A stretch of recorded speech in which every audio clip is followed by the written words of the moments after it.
La suite de ce journal, eh bien, on poursuit avec la bataille des Ardennes. Et on va vous proposer aujourd'hui un document inédit. Ludovic Odergon, les équipes de Dreamhall et Laurent Van de Berg vous proposent un voyage entre le passé et le présent. Ils posent une question. À quoi ressemblerait la bataille des Ardennes en 2024 ? Et vous allez le voir, les réponses nous éclairent sur l'évolution de nos moyens humains, de notre équipement militaire et de nos choix philosophiques.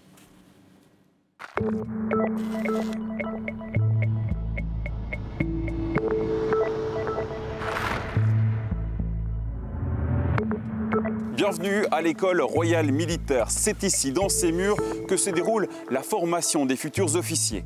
Et un exercice revient très souvent. Il commence par une question. À quoi ressemblerait la bataille des Ardennes si elle avait lieu aujourd'hui ? On va détailler 4 changements majeurs. La cartographie, l'armement, la vie humaine et la cyberguerre. Et pour nous aider à y voir plus clair, 3 experts militaires vont nous accompagner. La bataille des Ardennes, c'est l'histoire d'une attaque surprise des Allemands. En 1944, cette carte de Bastogne n'a pas été d'une grande aide. Car pour la mettre à jour, il faut connaître les positions des ennemis. Mais la météo est mauvaise et les avions alliés sont cloués au sol. Impossible de localiser l'agresseur en temps réel par les airs. Un véritable contraste avec aujourd'hui. Depuis les années 60, la carte papier a été balayée par les images satellites. Ces vues sont instantanées. C'est une première révolution militaire. Il existe différents types de satellites. Certains qui sont équipés de moyens thermiques permettent de percer la couche nuageuse et de donner une image claire de ce qui se passe sur le sol. 80 ans après la bataille des Ardennes, une deuxième révolution concerne l'armement. En 1944, Hitler souhaite prendre le port d'Anvers. Il ne dispose pas de missiles longue portée, mais de missiles V1 et de fusées V2.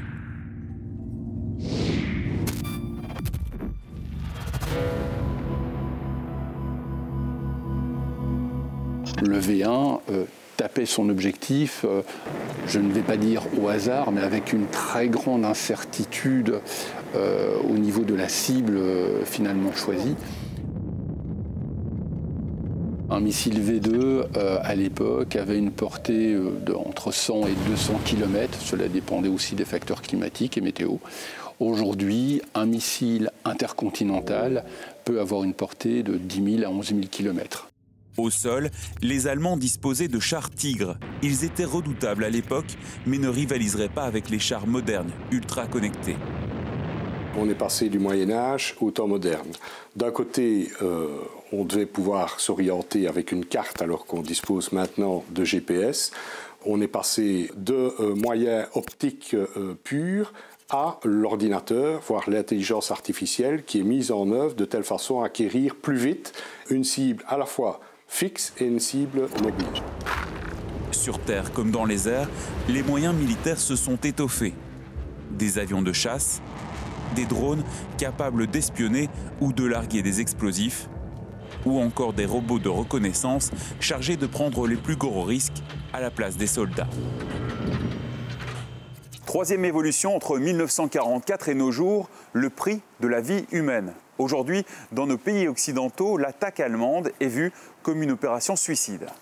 Peut-être qu'aujourd'hui, s'il fallait conduire une telle opération, on la considérerait sans doute comme une opération suicide, c'est-à-dire une opération qui ne pourrait pas être défendue auprès des opinions publiques et politiques.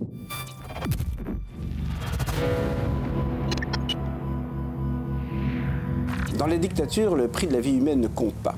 C'est tout à fait différent dans les pays démocrates où on est beaucoup plus soucieux de la vie du soldat et les pertes sont beaucoup plus marquantes pour les populations. Enfin, un quatrième changement avec la cyberguerre. Les conflits s'étendent désormais au numérique et certains outils peuvent être retournés contre leurs propriétaires. Exemple avec les caméras de surveillance. L'ennemi peut facilement les intercepter. Même chose avec le téléphone portable. On a vu plusieurs fois en Ukraine des groupes de soldats qui étaient éliminés à cause de l'utilisation de leur smartphone. Le smartphone est un danger puisqu'il émet des ondes. Ces ondes peuvent être captées et évidemment, vous pouvez être à ce moment-là attaqué soit par des drones, par de l'artillerie, localisée. En 80 ans, l'armée a connu des évolutions technologiques, mais elle a aussi perdu des moyens financiers et humains. La technologie n'est donc pas la réponse à tout, et les armées peuvent toujours être surprises. Exemple avec l'Ukraine qui a été surprise par l'offensive russe. La Russie, elle, a été stupéfaite par la résistance ukrainienne. Que ce soit des drones, des caméras thermiques, des photos satellites, ce sont des outils qui vont aider un chef à prendre des décisions. Vous avez ces éléments d'information, mais il faut être capable de les analyser. Jusqu'à présent, je vous parlais des évolutions, mais il y a aussi des points communs. Un exemple avec les foxholes, ces trous que les soldats creusaient en 1944. Aujourd'hui, les soldats utilisent encore cette technique pour se protéger des tirs de l'aviation. Les combats 1 contre 1 existent toujours dans toute leur cruauté. Peu importe la technologie, l'homme reste aux manettes pour mener la guerre.